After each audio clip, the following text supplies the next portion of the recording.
Hey guys, welcome to BRRRRCashFlow investors, and it is Monday, so we are up and running, back to the swing of things. Last week everybody was exhausted from the 3-day. Super excited. The class for mastery is a huge class. Lots of people thrilled, excited, fired up, and this morning we were doing a bidding session, so I'll talk about that in a little bit, which is buying a property as a short sale, and then how about buying it on the MLS and saving lots and lots of dollars. So exciting sense of questions today that we are going to talk about. So this should be fun. Having said that, we are announcing the winner for the 2 tickets. Hopefully it's a couple, or it's if you're single, maybe find you a hot date. And guess what? You're going somewhere on a vacation, and it's on us. So somebody's going to win today. So okay, so let's start with question number 1. So every single week on Mondays, Wednesdays, and Fridays, we do a Q&A. You send us lots of questions. The more questions you send us, the more fun this becomes. So question number 1 today is, if you had $100,000 to work with, you want to build a cash flow portfolio, what would be your plan of action, and what should you be doing consistently? So I'd kind of break this up in 3 sections. And whenever you ever talk with us, if you engage ever, you come to a 3-day, you come to one of the RIA meetings, you come to Mastery, we're always going to ask you the same questions. When you said, hey, I want to get into real estate, I have a little bit of money, or I don't have a little bit of money, what should I be doing? So the first thing is always about is, what is your profile, right? So what I mean by that is that, who are you? Where are you coming from? What is your background? Have you done any flips before? Have you done any rentals before? What have you done? Good, bad, indifferent. So first we need to take a stock of where you are and who you are. Reason why that is important is because if you're somebody brand new, meaning you've never owned a property. So I'll take Miss Blanca as an example from Mastery, right? So she's somebody that her husband happens to be a plumber. She worked somewhere else. Now she's basically, looking to get into real estate. So the plan we would use for her is different from someone like Raul. So Raul is somebody who's brand new in Mastery, this time Platinum Mastery. He already has a lot of properties, right? He has 14 properties, another 4 properties that are not paid off. Everything else is paid off. Plus, he has plenty of cash. So the strategy that we're going to use for Ms. Blanca versus the strategy we're going to use for Raul are 2 different strategies. That doesn't mean the goal is the same.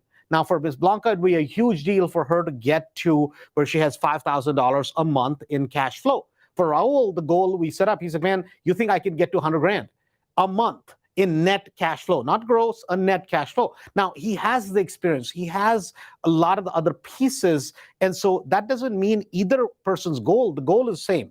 They're trying to go from where they're at to the next level. And the next level is going to depend. So first question is going to be is, who are you? What is your investor profile? And then based on that, we're going to build. Second question is, what is your goal? Meaning, where do you want to get to? In this case, I'm assuming the person says, I want to basically build a cash flow portfolio. So let's just say the first goal to me should be $5K a month. How do I have $5,000 coming in a month? And the next is going to be 10, then 20, and 50. Those are the increments. And we're talking about net cash flow every single month, not gross collections, net, right? So this person wants to know, where would I start? So I would do this.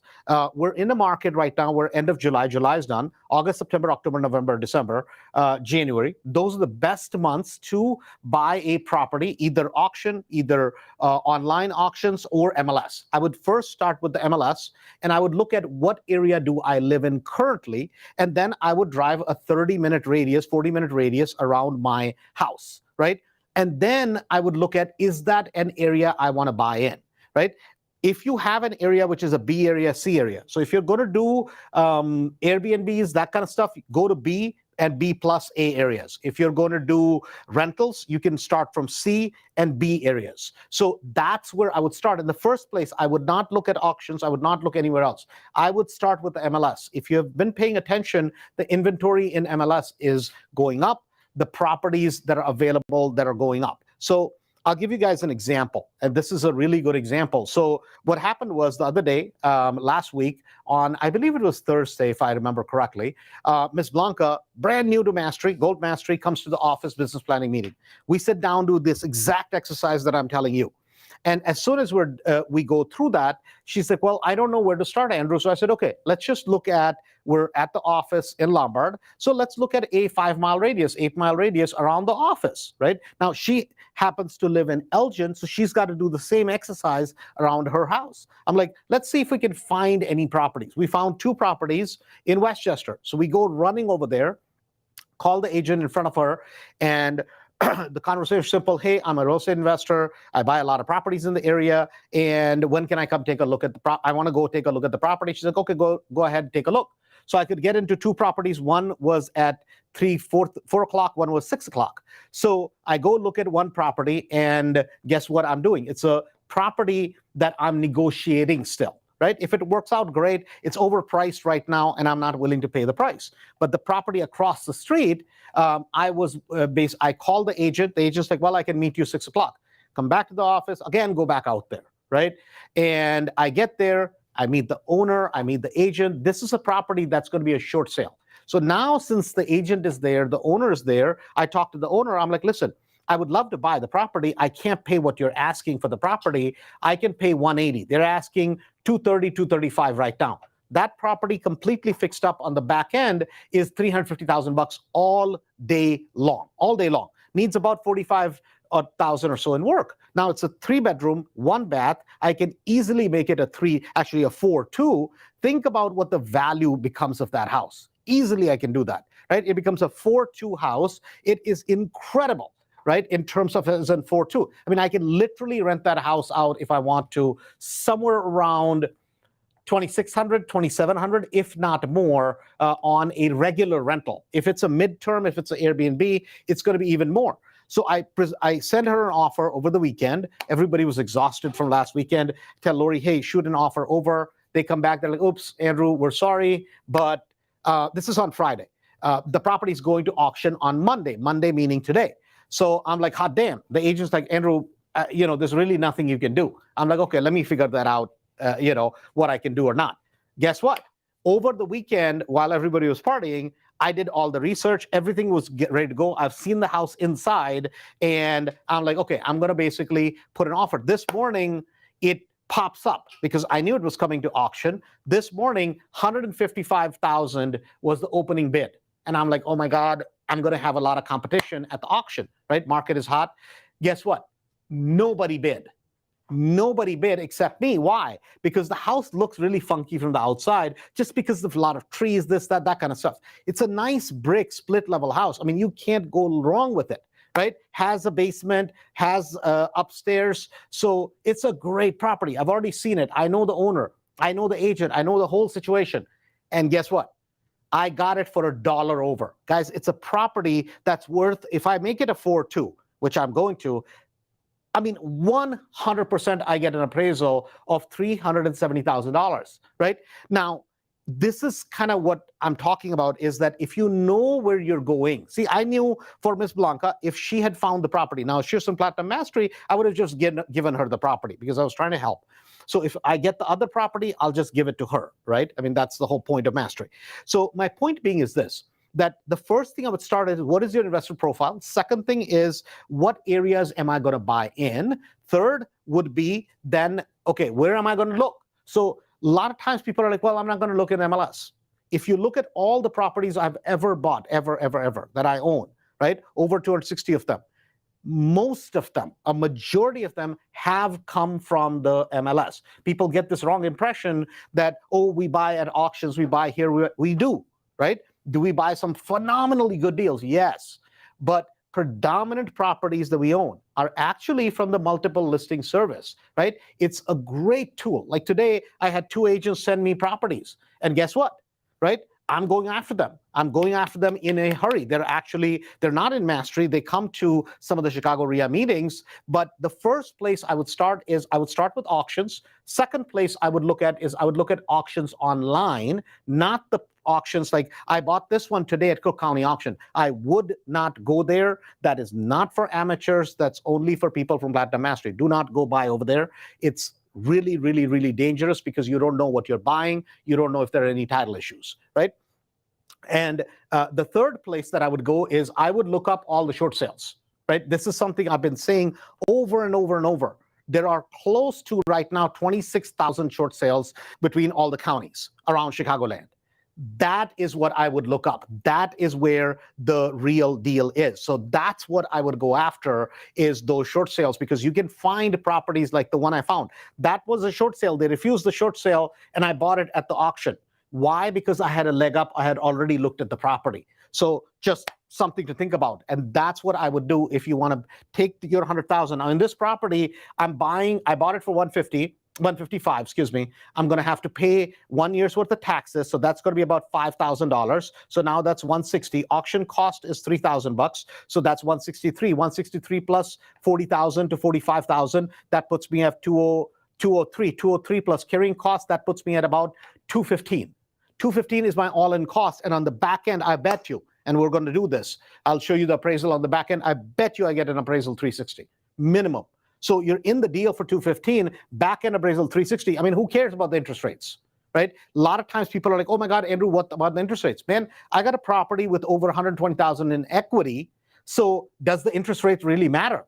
I don't give a damn about the interest rate. Why? Because it's such a good quality property. And guys, this is the MLS deal. So hopefully that makes sense. Number two, question was, for Cook County, if I purchase a property, shouldn't the deed and the title be filed, and should it not appear in the document section with the assessor's office? Yeah, I mean, recorder's office is where it's going to show up. Your deed should be recorded. If you closed on a property, it has not been recorded, call the title company that closed on it, call your attorney that closed on it. Cook County runs 45, 60 days behind, and who knows if the title company took the deed to get recorded yet, right? Because they take a stack of them every 30-day cycle, 45-day cycle, so it depends. Generally, if we buy it, if I want the deed recorded right away, we will send somebody manually there, or we'll have Fidelity send somebody there and record it manually. So in a day or two, it'll show up right away. It's an easy process. It's not difficult to do. Anybody can do it in any of the courthouses. You could go to Maywood, you could go to Rolling Meadows, you could go to Chicago, you could go any of the courthouses in the county that the property sits in, and you can get that recorded. But if you did close on a property, I've seen 60 days, 90 days late, that these title companies don't go and record it. And then on top of that, Cook County runs behind. So that's kind of how that works. What is the best way to find a GC referral? This is tough. And this is tough from the standpoint that one of the big places people lose money is with GCs, meaning they don't have a good, trustworthy GC. And sometimes, you'll have a GC that has come in, will do 1 or 2 projects great.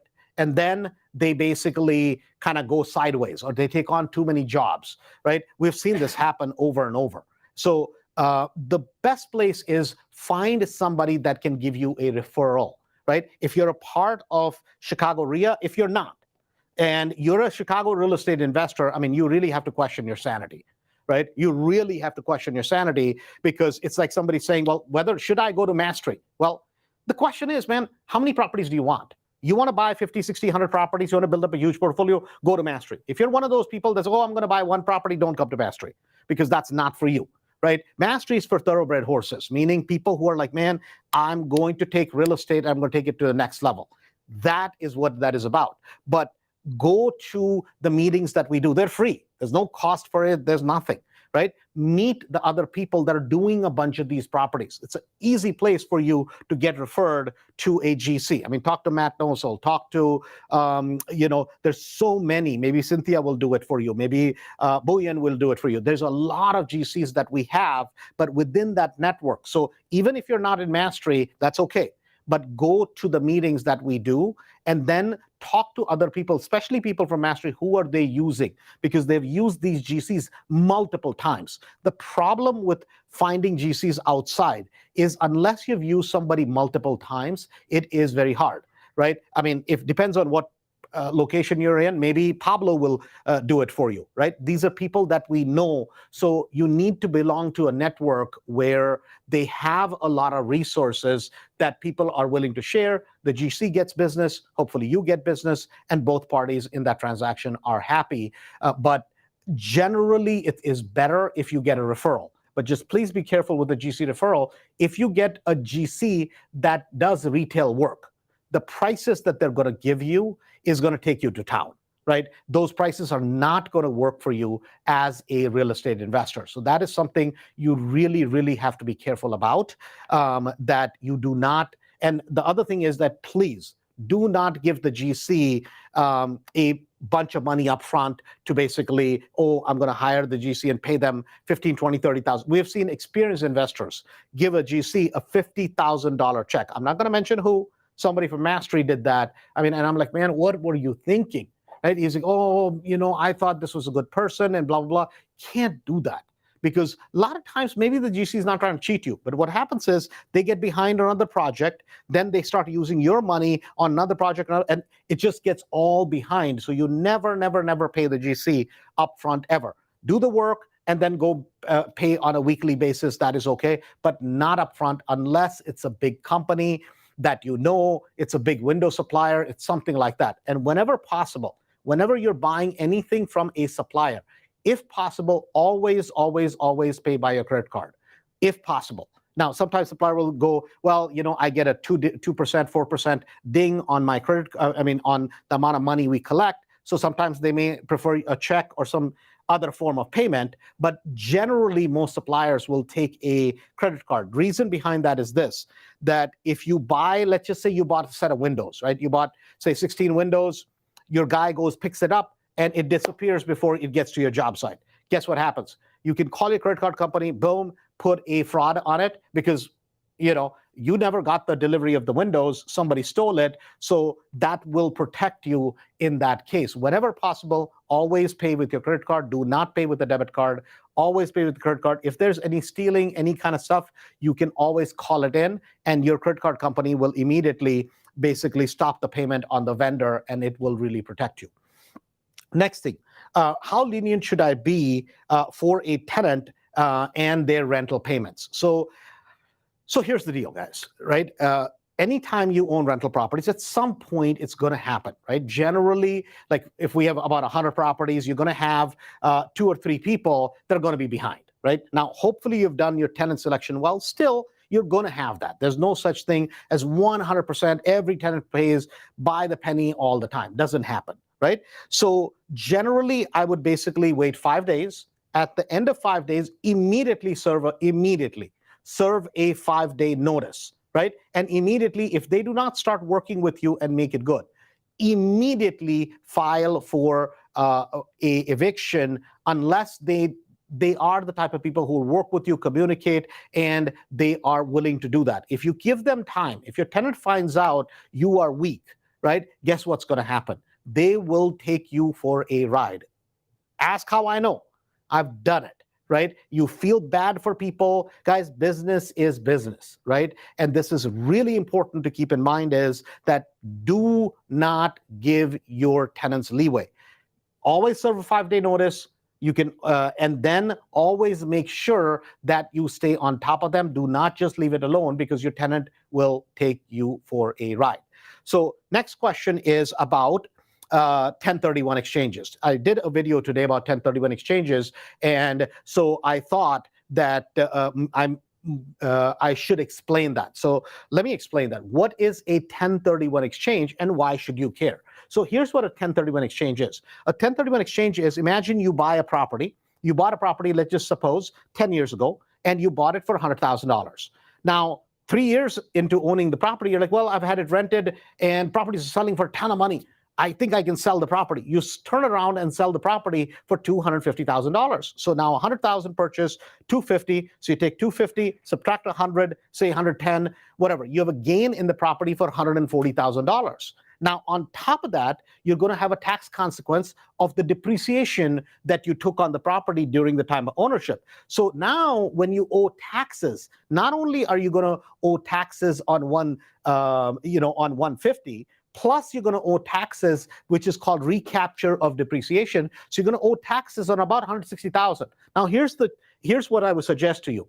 You're like, Andrew, I'm selling the property because it's done really, really well. Maybe I'm moving to Florida, hypothetically, right? I'm moving to Florida. I want to buy a property over there. Okay, great. Instead of selling the property, taking the cash, putting it in your pocket, if you're going to buy a property anyways, then what you should do is you should do a 1031 tax deferred exchange. What does that mean? What that means is instead of cashing out of the deal, then paying a capital gains tax to the IRS, you're going to lose 20-25% off the top, right? Instead, you say to Mr. IRS, say, hey, I'm going to do a tax deferred exchange. Who does that for you? Fidelity has a division that's all they specialize in. It's a tax deferred exchange. So what the IRS says is this: hey, as long as you're not taking the profit, putting it in your pocket, if you use the profit in the next property, right, all of it, right? If you're going to basically equal or higher value. So do you have to buy one property? No, you can buy 2, 3, 4, 5, 6, 10, as long as it's equal and of higher value, right? That's the most important thing. Then you roll it into the next one. But you say, Andrew, I would like to take some of those gains, man. I just made 150 grand. I'd like to be able to put money in my pocket. Fair enough. That's okay. What you do is you buy the next property, right? And you don't take the money from the closing. You put it into a 1031 exchange. From the 1031 exchange, they pay for the property that you buy. Then you go back and refinance the property. Guys, now all the money you refinance, all the profit that you made, guess what happens? Boom, it becomes tax-free. Your tenant will go to work to put money in your pocket. If you had sold it and took the profits, guess what would happen? Boom, you get hit by taxes. But if you basically sell it and put the money in the next property, right? Now you can refinance the next property, put the money in your pocket. And guess what would happen? You have zero taxes. You can do it over again, literally till the time you're dead. When you're dead, guess what will happen? Let's say by that time you've a property that's $2 million.